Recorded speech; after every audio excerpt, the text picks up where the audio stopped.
Salut et bienvenue sur Tcha Maloba officiel avec le vôtre Grady Mouya, autrement dit le fils de la promesse. Merci pour votre confiance et fidélité. Oh, toujours dans un messano. Miyakoyebi Sabino confiance, peu fidélité vous avez na carte ya chaîne Oyo Tcha Maloba officiel ndepe sakabiso courage ya ko servir bino na temps Oyo bozela kabiso toye la bino ba information en direct ya République démocratique du Congo bozali partout dans le monde beaucoup landa biso na ngonga Oyo na nzela ya ba téléphone na nzela ya ba tablette ordinateur pe ba télévision na bino tikana ebisabino ezo salanga ya sengo ndenge bozali ko s'abonner et bo continuer ko s'abonner massivement ndenge ndeko na ngai confrère na ngai Hervé Mayaya alobaka bo s'abonner sauvagement na chaîne Oyo Tcha Maloba officiel et bobo sanate bo partager ba émission bo aimer bo commenter parce que yangonde eko sunga biso enfin que musala Oyo tozo sala ekende liboso. Donc na mokolo ya lelo tozali bongo samedi 25 mars 2024 donc na ekotali sabino na cadre ya édition spéciale ya mokolo ya lelo bandeko ya force du progrès ensemble na bandeko ya force de caractère oyo kumba makabongo na maître Robert Badibanga bakendaki bongo na ambassade ya États-Unis pour na ko revendiquer mainyoso oyo ekobima na mboka na biso kombo ya États-Unis ekozala kaka cité boyebike mokolo ya dimanche passé mboka na biso ezalaki bongo visiter na basaya alors bakendaki bongo ko cibler ba institution ya mboka na biso République démocratique du Congo pe ba lukaki bongo ko saccager na palais de la nation alors ba acte wana ba kongomani ba sepelaki na yango te nde na kati wana ba bikolo ebele tangamaki entre autres États-Unis d'Amérique topé ba américain bazalaki na kati ya masolo wana nde boye bandeko ya force du progrès ensemble na même idéologie na bandeko ya force du caractère bazalaki wana ba pesi message na bango koladisa ete bazali contenté na komona makambo boye eleka na kati ya République démocratique du Congo pe bazali ko senga na ba congolais nyonso ba pesa confiance na chef de l'État Félix Antoine Tshisekedi Tshilombo bakselaka béton mukwa tombolo parce que deuxième mandat oyo azali vraiment na décision ya ko changer makambo afin que population ba se retrouver donc ba pesaki message na bango bokolanda ngo tout au long ya édition spéciale oyo nazo sala bino na mokolo ya lelo alors TV ezali radio te tozo tikela bino bolanda comment est-ce que bandeko ya force du progrès ya IDPS Lukunga ensemble na force de caractère ezali bongo idéologie ya maître Robert Badibanga basalaki descente na bango na ambassade ya États-Unis d'Amérique pe tozo profiter na édition spéciale oyo to féliciter la police ya mboka na biso République démocratique du Congo parce que pendant activité oyo bazalaki wana pona ko cadrer bandeko oyo afin que activité na bango eleka na kimia nyonso pe nazali ko assurer bino ke elekaki na kimia nyonso ba arrestation ezalaki te ba trouble ezalaki te mais basalaki manifestation na bango lokola ba patriote nyonso bazali na souci ya mboka na bango alors nazotikela bino bolanda nanu élément oyo et puis on se retrouve tout juste après. Biso ba peuple congolais doye awa bonge bisa ba américain jamais na mboka ba ezalaka boye te oyo peuple congolais ba du progrès ya DSMP tozalaka des autres lisusu te tozoloba na monoko soki bomoni ke bosonga chef de l'état te bokende na ndeka kolela biso na ba coup d'état kobongaka bandeko na biso na pouvoir ya Fachi bokende pa na bino en tout cas merci. On va mettre Robert Badibanga la force de caractère. Force de caractère. Abi tozo changer ba caractère nyonso ti ya mboka. On va mettre Robert Badibanga force de caractère. Tozo changer nyonso tu ya mboka. Tozo changer nyonso tu ya mboka tozo mettre sa caractère asika. Maman, Liloba, moi Liloba. Nalobi biso tabale question toza kanda ne bana bo mayana biso. OK. Loko amoni yana biso zi makambo ngabo ngisamboka na ye. Yango mama ko telemela ye. Oya zoloba ba wani ko ya ngo yoka bango te. Bango ba yana profia la samboka na ye tous les yike zo misala ba yike nyoto bazala bien. Mboke zo ngata ndenge flamme za ki atana to komi ba tebi flamande za la ite me Felix anya zo fande flamme za la ki. Yango moni bitumana bazo bundisa ye yango na yango to ko bu. Bio ba to bango nzoto na nzoto. Biso ba force du progrès. Bale question na yango to temna likamoya na biso to lobelango. D'accord. Ndeko yo po Baximo Liloba. En tout cas, force de caractère, merci beaucoup. On a fait merci na président de la République. En tout cas, Lisso Nicolas Lisso parce que mboka na biso so itotiki yango monguna okota. To lingite monguna okota na mboka biso moko ba na mboka, il faut to profiter na ba bien mboka na biso. D'accord. Parce que biso toza négliger mingi, on dirait mboka na biso ba bazo dirigeant na batalibanda. Et ça na sens té. Toza wana base force du progrès. Les autres qui m'ont mis réclamé par droit na biso. En tout cas, merci na force de caractère, maître Robert Badi Bangana soutien na yo to CPLI force. Espoir à jeunesse. Avant to bando e ba ennemi na biso té. To tambolaka, OK. To bien ennemi na biso. OK. Le Congolais la position est génocide à Rwanda ba lobela yango. Nous se présent au Congo pour la la bango tina suka et ça va changer. Les États-Unis la Congo. America must fuck off. This is time for Congo. The Congo for Kimbangu. The Congo of Kimpamvita and the Felix Tshisekedi. The Congo for Caractère. This is time for Congolese. America must go. They must fuck off. America must fuck off.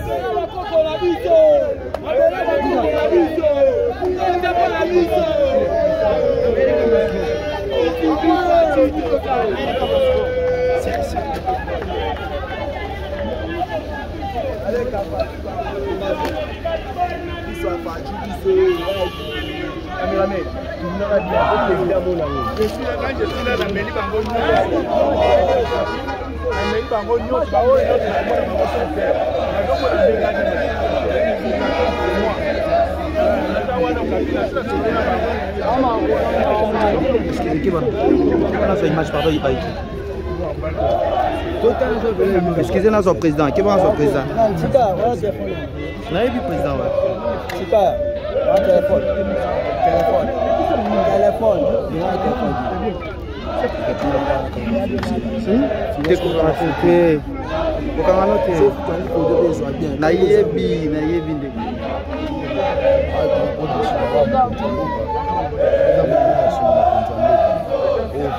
jeunesse,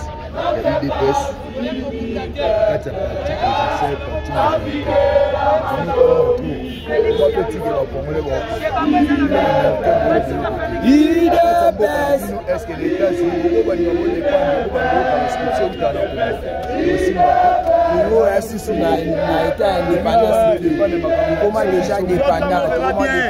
Caméraman, il faut dégager un mot.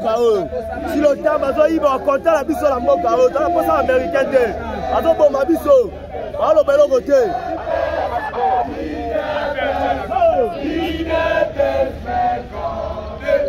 Et vous combattez l'IDPS, il t'en pour la démocratie, la liberté du pouvoir, qui sont les mandations du peuple.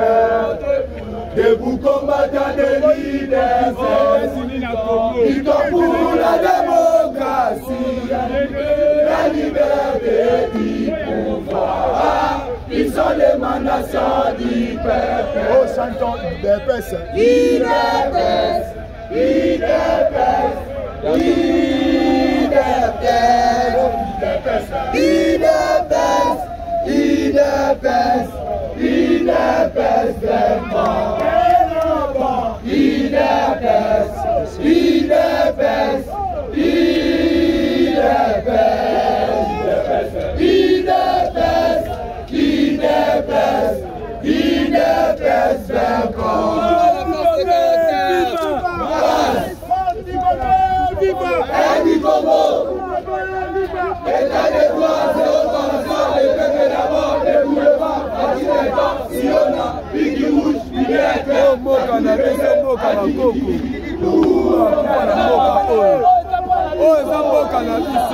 tomoni barato bamokonzi ya mboka baza batetre oyo eza mboka na biso mboka ya bakoko.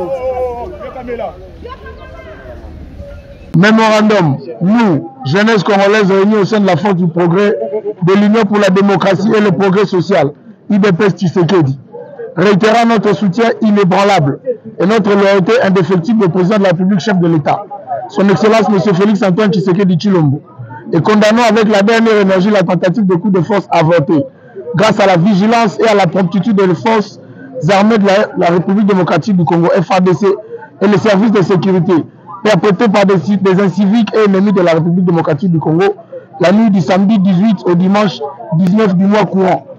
Nous condamnons fermement la société Apple, de droit américain qui, pour fabriquer des téléphones de marque iPhone, sans vergogne achète le coltan de sang auprès du Rwanda, sachant bien que non seulement ce pays agresse l'Est de la RDC et tue des centaines de millions de Congolaises et de Congolais, enfants, jeunes, vieux, chaque jour qui passe, mais également qu'il ne regorge aucunement de ces minerais dans son sous-sol.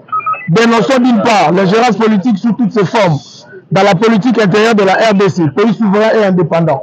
Et d'autre part, le silence plus qu'assourdissant de la communauté internationale face à l'agression de l'Est de la République démocratique du Congo par le Rwanda, à travers ce supplétif le terroriste du M23, dont la barbarie sans nom s'apparente à un holocauste. Déclarons à ce jour soutenir la vision, le programme quinquennal et les actions du président de la République, chef de l'État, son Excellence M. Félix Antoine Tshisekedi Tshilombo, commandant en chef des forces armées, des forces armées, des forces de sécurité de la RDC, à qui nous souhaitons un fructueux mandat, ainsi qu'aux institutions politiques démocratiquement établies, conformément à la Constitution du 18 février 2016, telle que modifiée en janvier 2020, en tant que loi fondamentale de notre pays, que nous allons défendre jusqu'au sacrifice suprême. Pour la force du progrès de l'IDPS Fédération Lukunga, son président, Baenga Boloa, Yannick, nous disons, nous vous remercions. And we want to tell...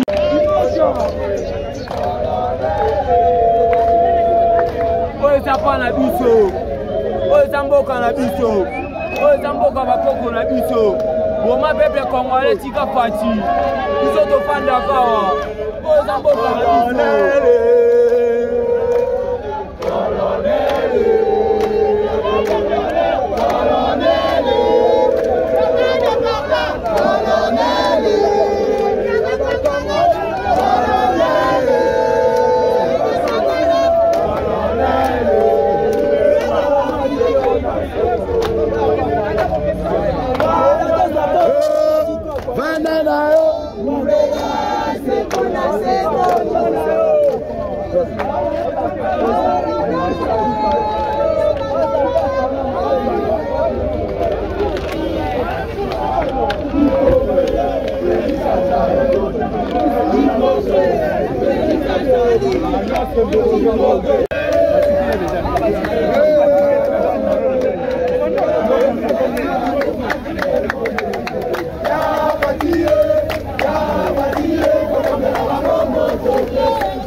Voilà, donc Bolandi, Binomoko, Bandeko, il y a force du progrès, ensemble avec force des caractères, il y a maître Robert Badibanga. Je pense que dans les jours à venir, Tokozwa émission Mobimbana maître Robert Badibanga parce que Azalaka toujours disponible na Bisocha Maloba officiel à chaque fois. Tozali na besoin na ye pour na koyanola na mituna ozali ya bakongomani donc nazali ko assurer bino dans quelques jours tokozela bino bongo mona mboka maître Robert Badibanga po amanyolela biso pena na molai nyonso maye oyo makoleka tope otobenga kana lopoto actualité de l'ère donc les actualités de l'ère akozala pour na ko répondre na yango alors tokokabwana boité sans que na page rose na biso to souhaiter ba joyeux et heureux anniversaire na Kabaka Bangu Chikuna les champions donc Kabaka Bangu Chikuna les champions azali moko oyo a soutenir biso na chaîne oyo cha maloba officiel alors biso pe tolobi tokofanda kimia tende boye to souhaiter ba joyeux et heureux anniversaire, que les bons dieux vous accordent encore la longévité, la santé, la prospérité afin que bisope ba etoza pembeni na yo to profiter na yango donc nzamba pesa o mikolo ebele na libota na biso to profiter na yango donc to profiter ki na édition spéciale oyo pour te souhaiter yo ba heureux et joyeux anniversaire Kabaka Bangu Chikuna les champions. Donc voilà, c'est par ici que nous bouclons cette édition de ces jours, mesdames et messieurs. Moi je vous dis déjà, portez-vous bien, au revoir, à très bientôt.